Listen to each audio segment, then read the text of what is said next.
Buenos días a todos. Dia Jeff Coller. Y les saludo en irlandés porque ese es precisamente el tema de mi charla, el idioma irlandés en las clases de español. Lo primero, vayan por delante mis disculpas por presentarme de este modo, pero compromisos laborales me impiden estar ante ustedes en vivo, así que lo tendremos que hacer de manera telemática. Y me temo que en este caso no habrá posibilidad de interacción, pero si alguien está interesado en hacerme alguna pregunta o ponerse en contacto conmigo por algún motivo, se les facilitarán mis datos de contacto y estaré encantado de atenderlos.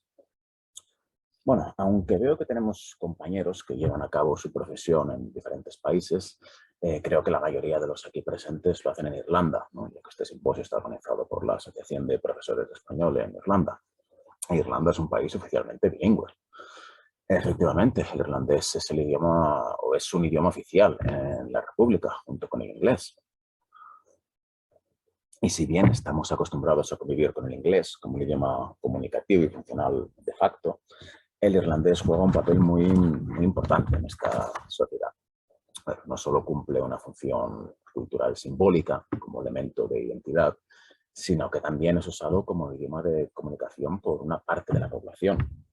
Hay zonas del país denominadas Gaeltacht, donde el irlandés es el idioma nativo, y también escuelas llamadas Gaelscoileanna, que utilizan el irlandés como lenguaje de instrucción.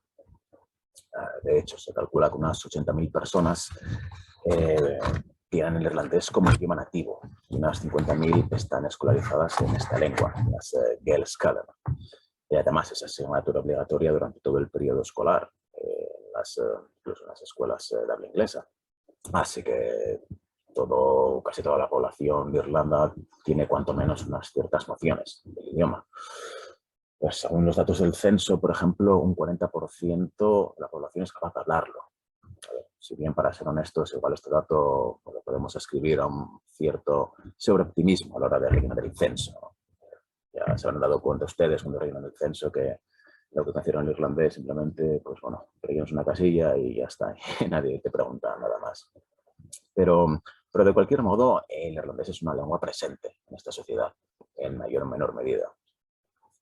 Y yo les quería hablar de mi experiencia, ya que yo trabajé como profesor de español en una academia en Dungarvan. Es un pueblo que está cerca del Gaeltacht de An Rhein. Y aquí en el Instituto de An Rhein se incluye el español en su currículum. Y yo di clases particulares a varios alumnos gaélico parlantes de ese instituto. Bueno, evidentemente nuestro objetivo siempre es tender a utilizar más el español en la clase, pero a niveles más bajos y para explicar conceptos gramaticales así poco complicados, pues es útil utilizar un idioma de comunicación que el alumno domine. Idioma que en nuestro caso es invariablemente el inglés, ¿no? Lengua que la totalidad de la población domina, sea no su lengua materna, porque los hablantes nativos de irlandés claramente son bilingües, ya no quedan hablantes monolingües, también hablan inglés perfectamente. Sin embargo, en mi experiencia creo que se pueden obtener muchas ventajas del uso esporádico del irlandés de la clase. Bueno, vaya por delante que mi irlandés no es ni mucho menos perfecto, pero suficiente para establecer una comunicación básica. Y pienso que unas simples nociones elementales ya pueden tener un efecto positivo. Bueno, para comenzar, sea el alumno hablante nativo o no, el simple hecho de mostrar cierto conocimiento de irlandés por parte del profesor ya tiene un efecto motivacional, ¿no? Muestra por una parte el deseo del profesor de integrarse en la cultura del alumno y por otra parte un ejemplo del resultado del aprendizaje de lenguas, lo cual puede ser muy motivador para el alumno, ¿no?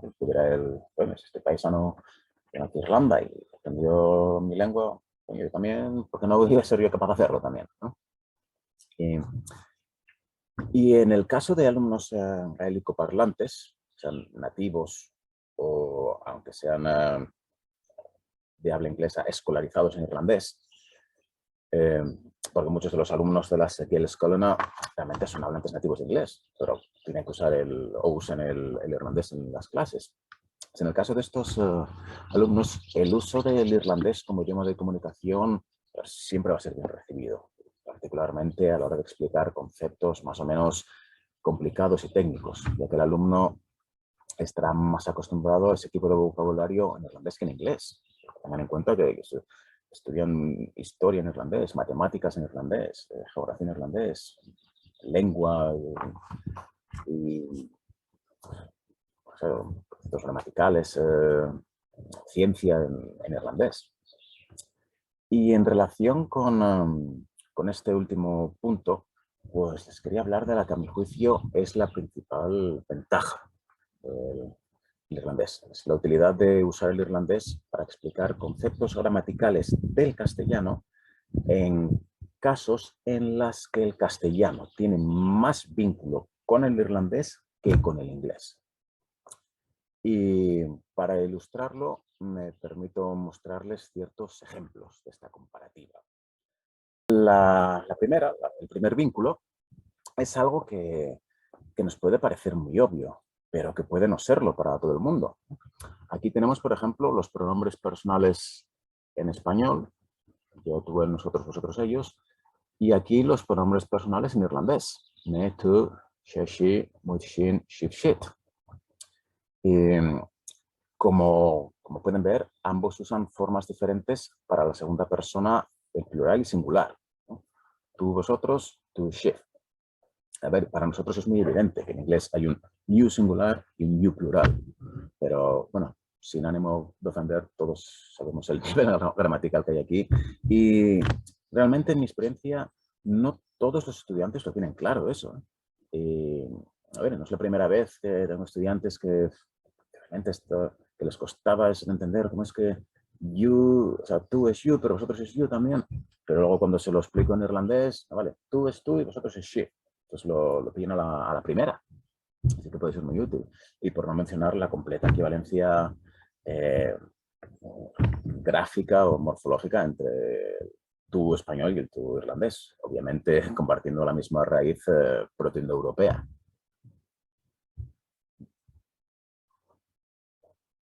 Las siguientes, el orden de adjetivo y sustantivo. Bueno, en las lenguas celtas, al igual que en las romances y al contrario que en las germánicas, el adjetivo se sitúa frecuentemente tras el sustantivo al que califica. Pues tanto en español como en irlandés. Lo podemos ver perfectamente en este ejemplo. Chag significa casa, charek significa rojo.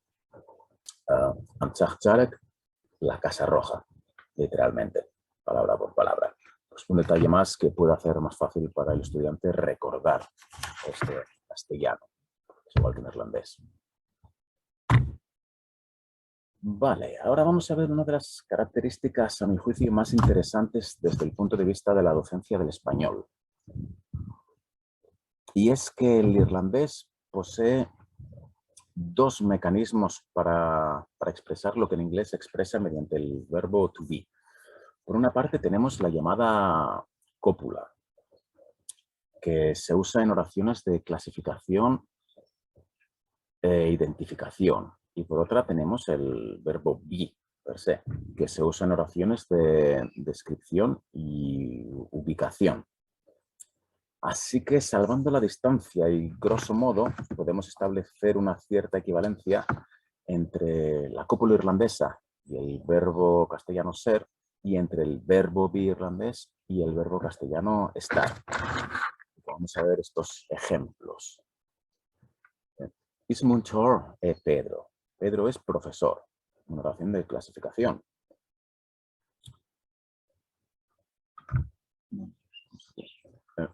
Is me and Banistor. Yo soy el jefe. Una oración de identificación. Pues en ambos casos, el irlandés utiliza la cópula, el español verbo ser. A ver, ahora con el verbo be, que como ven cuando se conjuga, adopta una morfología diferente. Tam harte goma. Mis amigos están bien. Una oración de descripción. Ta Ramón arantra. Ramón está en la playa. Una oración de ubicación. Pues de nuevo, verbo be en irlandés, completa equivalencia con el verbo estar en castellano. Bueno, por si eso fuera poco, pues más equivalencia, digamos, morfológica, ¿no? Podemos observar las etimologías comunes indoeuropeas entre la cópula irlandesa is y el verbo español conjugado es, y entre el verbo be conjugado en neerlandés está, obviamente relacionado al español estar. Mientras que el infinitivo, porque, bueno, el verbo en neerlandés be es el infinitivo y cuando se conjuga adopta formas como da. El infinitivo be, ahí ese sí que ya comparte equivalencia etimológica con el inglés to be, evidentemente. Bueno, simplemente hay una nota de precaución que hay que tener en cuenta y es que en neerlandés se utiliza el verbo be tanto con cualidades temporales como permanentes. En este caso, en este ejemplo que puse aquí, Ta Juan am Harjol. Juan es muy majo. Es una característica permanente, pero en neerlandés se utiliza el verbo be. Así que, bueno, no se corresponden al 100%, pero aunque no se corresponden al 100%, sí, yo creo que se corresponden al 90%, creo yo, y resulta muy útil para explicar una de las bestias pardas del estudiante de español, que es la dicotomía entre ser y estar. Muy bien, otra característica muy interesante del irlandés. El Hampshire Gnachate, que es un tiempo verbal que se usa para describir acciones que ocurrían con frecuencia en el pasado y que se suele traducir como pasado habitual. Y aquí ya empezarán ustedes a inferir, evidentemente, la equivalencia de este tipo verbal con el pretérito imperfecto castellano, ¿no? Claro, vamos a ver estos ejemplos. Primero, mi madre compró un coche nuevo ayer. Vale. Aquí estamos utilizando el pasado simple, que correspondería a nuestro pretérito indefinido, usado con acciones puntuales en el pasado. El segundo ejemplo. Mi madre siempre compraba ropa nueva. Vale, aquí estamos usando el pasado habitual,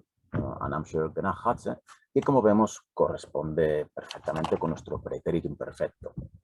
Así que esta es una herramienta excelente para explicar otro concepto gramatical bastante complicado, por lo general.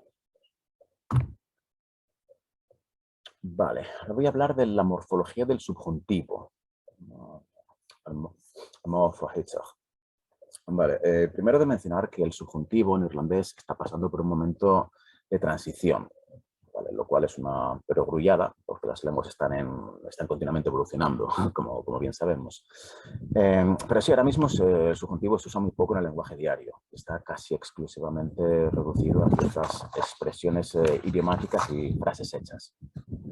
Claro, frases y expresiones que paradójicamente se usan con frecuencia. Son fórmulas así muy comunes, en plan refranes y cosas así. Como por ejemplo, una que se conocerá a todo el mundo, que es la fórmula típica de gratitud. Ahí está utilizando el subjuntivo. Y lo interesante del subjuntivo es que suele tener una forma específica, una morfología propia, diferente de otros tipos verbales. Como por ejemplo, el subjuntivo inglés usa o bien el pasado, como en I wish you were here, o el infinitivo, como it's important that you do that. Bueno, en ese caso, el infinitivo simple, que se llama the bare infinitive. Pero esto hace que el concepto del subjuntivo sea complicado de entender para un angloparlante, porque no es consciente de usarlo, al tener la misma forma que el infinitivo. Y claro, cuando se lo explica en español, pues, bueno, cuesta pillarlo. Pero por otra parte, el irlandés, por lo menos en algunos verbos, posee una morfología específica para el subjuntivo. Así es más fácil ser consciente de que están usando un modo diferente del indicativo, por ejemplo.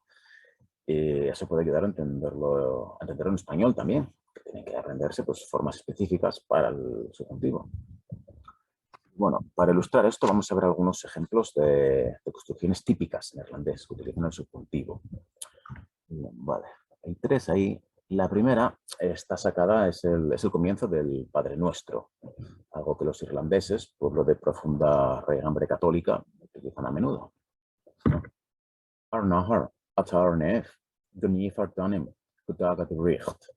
Padre Nuestro que estás en el cielo, santificado sea tu nombre, venga nos tu reino.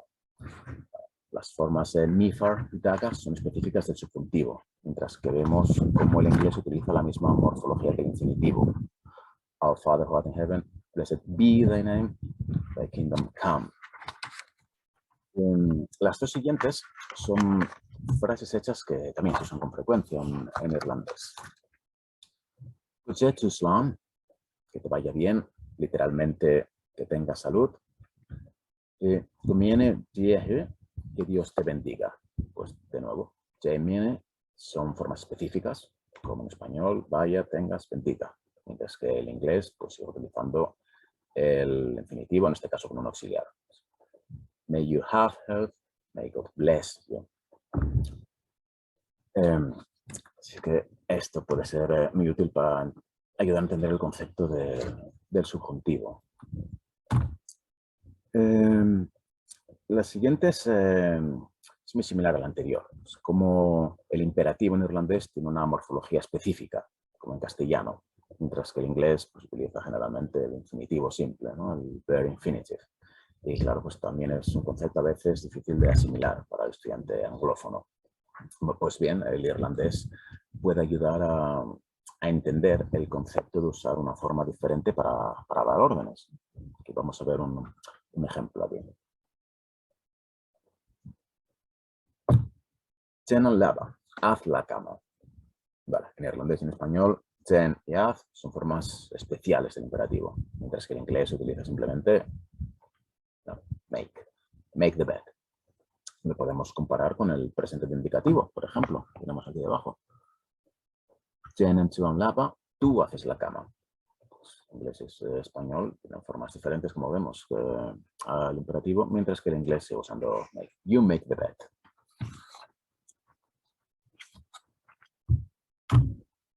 Vale, la siguiente. Vamos a hablar también de morfología. La morfología sintética del futuro y del condicional.